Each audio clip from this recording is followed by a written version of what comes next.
एक नगर में एक ब्राह्मण दंपत्ति रहते थे। वे दोनों प्रतिदिन 7 कोस दूर गंगा और यमुना नदी में स्नान करने जाते थे।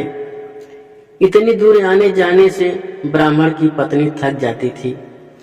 एक दिन उसने अपने पति से कहा कि हमारा एक पुत्र होता तो कितना अच्छा रहता।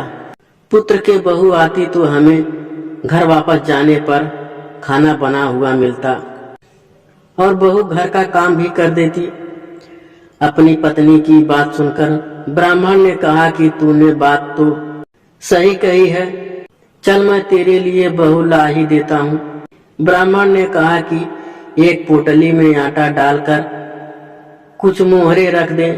ब्राह्मण के कहे अनुसार उसने पोटली बांधकर दे दी। पोटली लेकर ब्राह्मण चला गया। ब्राह्मण सफर के दौरान यमुना के किनारे बहुत ही सुंदर लड़कियां दिखाई दी। वे रेत में घर बनाकर खेल रही थीं। उनमें से एक लड़की ने कहा कि मैं अपना घर नहीं बिगाड़ूंगी, मुझे तो रहने के लिए ये घर चाहिए। लड़की की बात सुनकर ब्राह्मण मन ही मन सोचने लगा कि बहू बनाने के लिए यही लड़की उचित है। जब वह लड़की जाने लगी तो ब्राह्मण भी उसके पीछे पीछे उसके घर तक चला गया। वहां जाकर ब्राह्मण ने उस लड़की से कहा, बेटी कार्तिक मास चल रहा है, इसीलिए मैं किसी के घर खाना नहीं खाता हूँ। मैं अपने साथ आटा लेकर आया हूँ।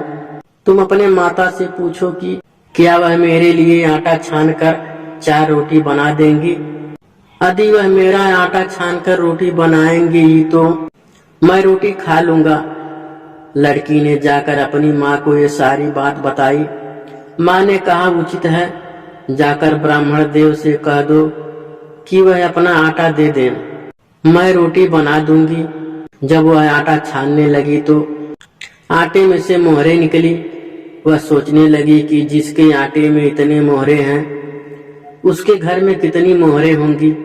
जब ब्राह्मण खाना खाने बैठा तो लड़की की माँ ने उस ब्राह्मण से पूछा, क्या आपका कोई लड़का है और क्या आप उस लड़के की सगाई करने जा रहे हो। यह सुनकर ब्राह्मण ने कहा कि मेरा लड़का तो काशी में पढ़ने गया हुआ है, लेकिन यदि तुम कहो तो खान कटोरे से विवाह करके तेरी बेटी को अपने साथ ले जाऊं।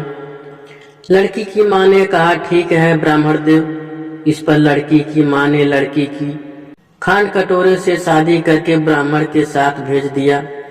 ब्राह्मण ने घर जाकर कहा, रामू की माँ दरवाजा खोलकर देखो, मैं तेरे लिए बहू लेकर आया हूँ। ब्राह्मण की पत्नी भीतर से ही बोली, हमारे तो कोई बेटा बेटी नहीं है, तो बहू कहाँ से आए। दुनिया ताने मारती थी, अब आप भी मारने लगे। ब्राह्मण ने कहा, तू दरवाजा खोलकर तो देख। जब ब्राह्मणी ने दरवाजा खोला तो सामने बहू को खड़ी देखा।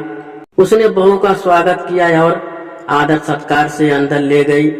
अब जब ब्राह्मण अपनी पत्नी के साथ नदी स्नान करने जाती तो पीछे से बहू घर का सारा काम करके और खाना बनाकर रखती थी। वह उनके कपड़े धोती और रात को हाथ पैर भी दबाती थी। इस तरह बहुत दिन बीत गए।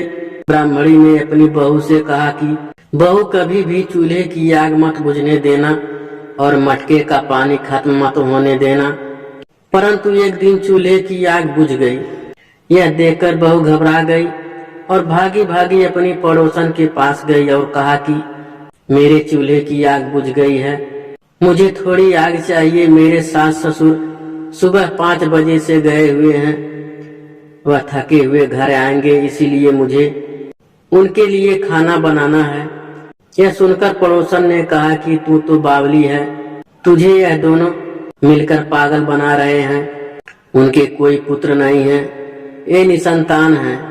बहू ने कहा, ऐसा मत बोलो, उनका बेटा तो बनारस काशी में पढ़ने गया हुआ है। पर पड़ोसन ने कहा कि वह तुझे झूठ बोलकर लाए हैं, मेरी बात सच मान, इसको कोई बेटा नहीं है। अब बहू पड़ोसन की बातों में आ गई और कहने लगी कि अब आप ही बताओ मैं क्या करूं। पड़ोसन ने कहा कि करना क्या है, जब तुम्हारे सास ससुर आए तो जली हुई रोटी बनाकर देना और बिना नमक की दाल बनाकर देना। खीर की कड़छी में दाल में और दाल की कड़छी खीर में डाल देना। पड़ोसन ने उसे अच्छे से सिखा पढ़ा दिया। फिर जब उसके सास ससुर घर आए तो उसने ना तो उसका आदर सत्कार किया, ना ही उसके कपड़े धोए। जब उसने सास ससुर को खाना दिया तो सास बोली, बहू आज यह रोटी जली हुई क्यों है और दाल भी जली है। तब बहू ने पलटकर कहा कि एक दिन ऐसा खाना खा लोगे तो कुछ बिगड़ नहीं जाएगा तुम्हारा। सास ससुर को खरी खोटी सुनाकर वह फिर से पड़ोसन के पास गई और बोली कि अब आगे क्या करना है। पड़ोसन ने कहा कि अब तुम सातों कोठी की चाबी मांग लेना। अगले दिन जब भी स्नान करने के लिए जाने लगे तो बहू अड़ गई कि मुझे तो सातों कोठी की चाबी चाहिए। तब ससुर ने कहा कि इसे चाबी दे दो। तब सास ने बहू को चाबी दे दी। सास ससुर के जाने के बाद जब बहू ने दरवाजा खोले तो देखा कि किसी में अन्न भरा है, किसी में धन भरा है और किसी कोठे में बर्तन रखे हैं। जब उसने सबसे ऊपर का 7वां कोठा खोला तो देखा कि शिवजी, पार्वती माता, गणेश जी, लक्ष्मी माता जी, पीपल पथवारी, कार्तिक के ठाकुर, तुलसी जी का बिड़वा, गंगा यमुना और 33 कोटि देवी देवता विराजमान है। वहीं पर एक लड़का चंदन की चौकी पर बैठा माला जप रहा है। यह सब देखकर उसने लड़के से पूछा कि तुम कौन हो। तब लड़का बोला कि मैं तेरा पति हूँ, अभी दरवाजा बंद कर दे, जब मेरे माता पिता आएंगे तब दरवाजा खोलना। यह सब देखकर बहू बहुत खुश हुई और 16 श्रृंगार सुंदर वस्त्र पहनकर अपने सास ससुर का इंतजार करने लगी। उसने अपने सास ससुर के लिए अच्छे अच्छे पकवान बनाए। जब उसके सास ससुर घर पर आए तो उसने उनका सत्कार किया और प्रेम पूर्वक खाना खिलाया और हाथ पैर दबाने लगी।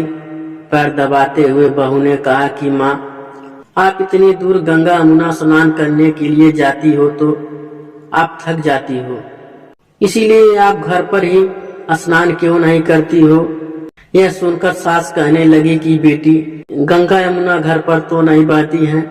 तब उसने कहा, हाँ माँ जी, बहती हैं, चलो मैं आपको दिखाती हूँ। जब बहू ने 7वां कोठा खोलकर दिखाया तो उसमें शिवजी, पार्वती जी, गणेश जी, लक्ष्मी जी, पीपल पथवारी, कार्तिक के ठाकुर जी, राय दामोदर, तुलसी जी का बिड़वा, गंगा यमुना बह रही हैं और 33 कोटि देवी देवता विराजमान हैं। वहीं चौकी पर बैठा एक लड़का माला जप रहा है। माँ ने उसे देखकर कहा कि बेटा तुम कौन है। लड़का बोला, माँ मैं तेरा बेटा हूँ। तब ब्राह्मणी ने पूछा कि तू कहाँ से आया है। लड़का ने जवाब दिया कि मुझे कार्तिक कदे ने भेजा है। माँ ने कहा, बेटा यह संसार कैसे मानेगा कि तू मेरा बेटा है। माँ ने कुछ विद्वान पंडितों से मदद मांगी। पंडितों ने कहा, इस पर बहू बेटा खड़े हो जाएं और उस पर माँ खड़ी हो जाएं। माँ ने चमड़े की अंगिया पहनी हो और छाती में से दूध की धार निकलकर बेटे की दाढ़ी मूछ भीगे और पवन पानी से गठजोड़ा बंधे, तब मानेंगे कि यह इस माँ का ही बेटा है। उसने ऐसा ही किया। चमड़े की अंगिया फट गई और छाती में से दूध की धार निकलकर बेटे की दाढ़ी मूछ भीग गई। पवन पानी से बहू बेटे का गठजोड़ बांध गया।